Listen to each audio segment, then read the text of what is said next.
The realization account is prepared at the time of the dissolution of a partnership firm.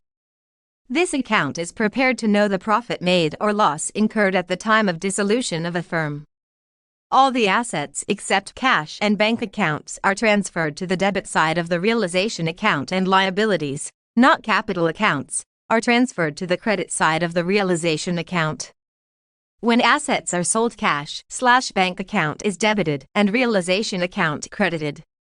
On settling the liabilities, realization account is debited and cash/bank account is credited.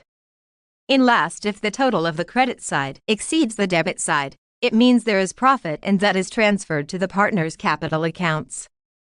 In case of loss, the partner's capital accounts are debited and realization A/C credited. Thanks for watching. If you like this video, please don't forget to like, subscribe, and also press the bell icon for future updates. See you in a new video. Take care and Allah Hafiz.